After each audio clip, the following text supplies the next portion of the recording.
Hello, sa ito reading natin para sa mga Pisces, take only what resonates. Hindi ito magra-resonate sa lahat. Unfortunately, hindi ko makukuha lahat ng energy ng Pisces sa mundo. Pero okay lang yan. May mga next readings pa naman tayo. Take only what resonates, guys. Please do subscribe, like, comment, guys. Ma-appreciate ko lahat ng yan. Nagbibigay ng support sa akin. At saka, it helps our channel grow. So, sana mag-comment kayo sa baba. Kahit po heart-heart lang, smiley, tuldok, malaking bagay yan sa akin. Nagaganaan ako mag-reading, guys, pag mga may nagko-comment. Ayan. So, um, Madam, space P, space pa sa dulo.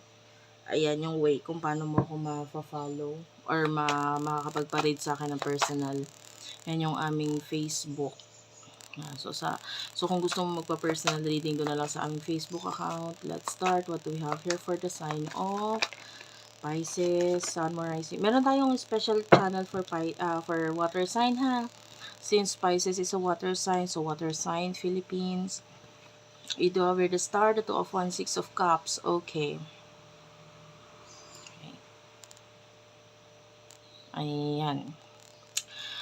So, main energy mo, marami kang plano, no? May mga plano ka kung paano mo ma-achieve yung mga goals mo ngayon. Yung iba sa inyo, actually, there's a lot of people from your past ang nakikita natin na pwedeng makatulong sa'yo na ma-achieve yung mga plano mo na yon. Pagdating dito sa mga goals mo, huwag kang magmadali. Like, that is the advice for you. You do have the 10 of Cups. Mahalin mo, Temperance. This is a main energy, major arcana. Mahalin mo lang yung ginagawa mo and then everything will follow. Yun lang yun. You do have the Ace of Cups. Pagka unti-unti mo nang minamahal or mahal mo yung ginagawa mo, yung money to follow na yan eh. Diba? Mahalin mo yung ginagawa mo. Like, that is the advice for you. Okay? And also the people na involved dito sa, kumbaga, you share the same goals, you share the same knowledge sa kung anong gusto nyo mangyari sa future. Makipag-coordinate or communicate ka dito sa mga taong to kasi pwedeng kumbaga nasa iyo yung plano pero pwedeng nandun yung tulong mula sa mga taong to para ma-achieve mo naman yung goals mo. Parang sila yung makakatulong sa iyo para ma-achieve mo itong mga bagay na ito. So, sino yung person na kakonect mo pagdating sa love? Person na kakonect mo pagdating sa love. Person na kakonect mo pagdating sa love for the sign of Pisces, please. For the sign of Pisces, person na kakonect mo pagdating sa love. The Sun and the 5 of Wands. You might think na itong person na to is okay, pero definitely hindi siya okay. 5 of Wands, 7 of Pentacles. May mga bagay na hindi nag-grow sa buhay niya ngayon. Nagiging dahilan kung bakit nagkakaroon ng pag-aaway, pagkakagulo. Maaaring akala mo happy siya. And the 2 of Cups, this could be another relationship, partnership, Queen of Cups, nandun yung, sabihin na natin may love, pero the problem is that hindi okay eh. Yung love is unhealthy. Nakikita natin ito as very toxic relationship or love. Pwedeng lumabas pa nga as, okay, sorry about that.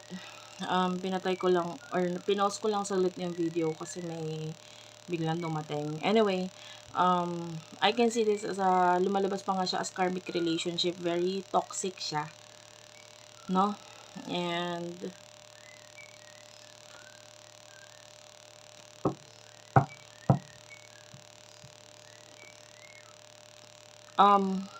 karmic relationship or partnership.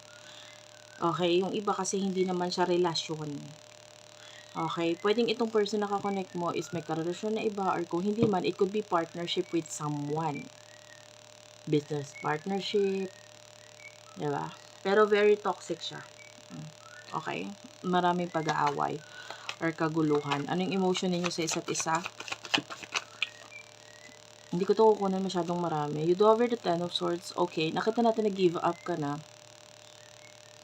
You ended the connection or situation sa inyong dalawa. Kaya nga ang plano mo na lang may kinalaman sa iyong future, like yung goals mo, 'di ba? So pwedeng nasaktan ka kasi nitong person na to, so naging dahilan for you para wag nang mag-isip ng kung ano regarding dito sa person to, 4 of Swords.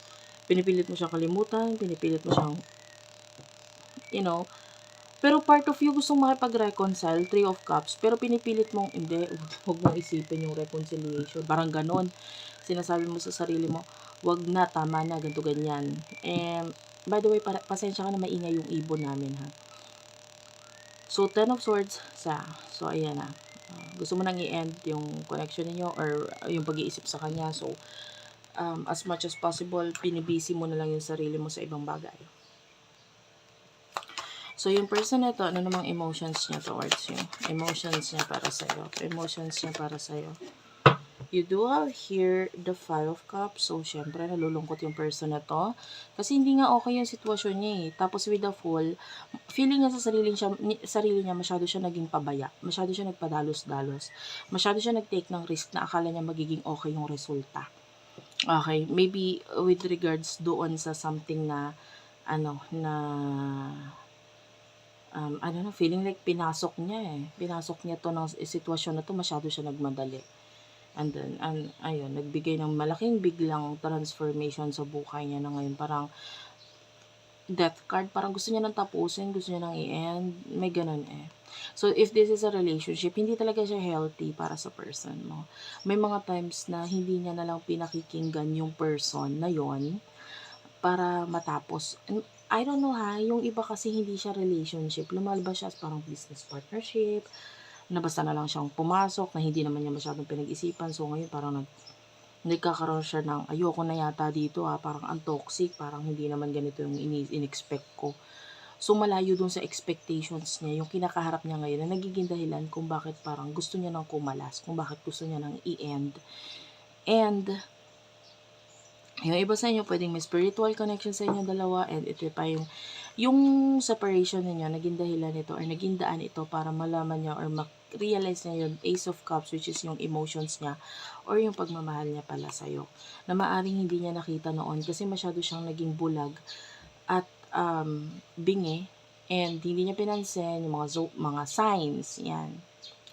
And yung mga, might be, ang tawag dito, may mga signs meron.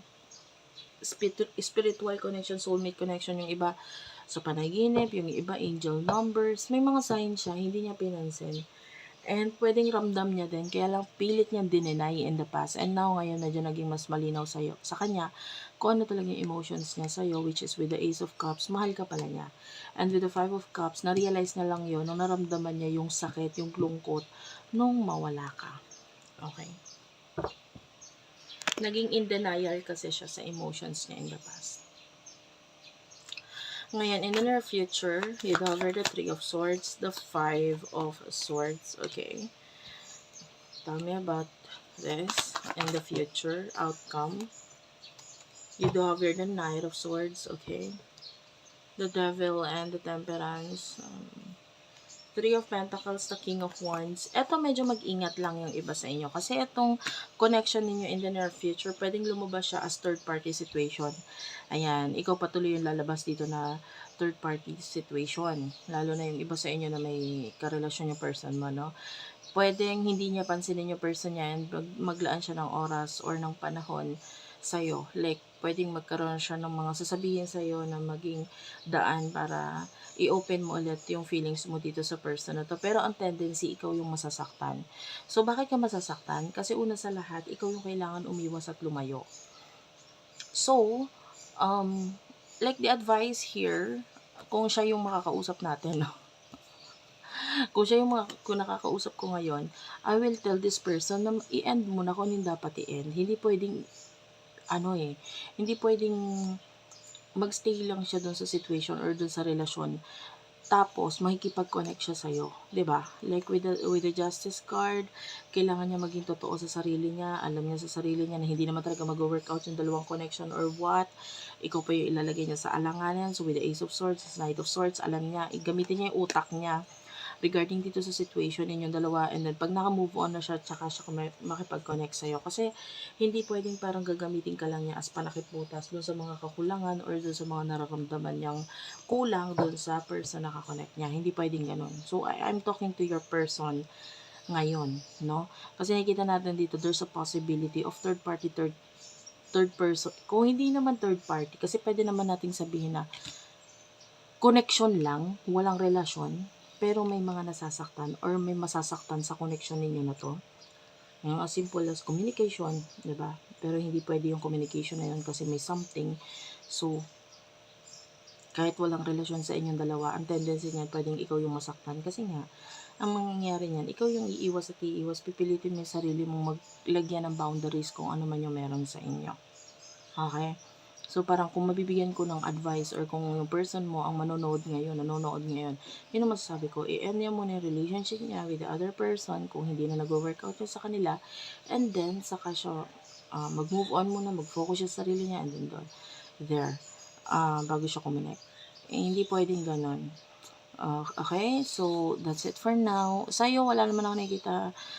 It's just that a warning din sa'yo na, na kung may kipag-connect ka dito sa person na to, make sure na wala ng ibang person na involved sa connection ninyo. This could be a past person, a new person, it doesn't matter. Pero nakikita natin, there's a possibility na ikaw ay mailagay sa alanganin. Okay, thank you for watching. I love you all and bye-bye.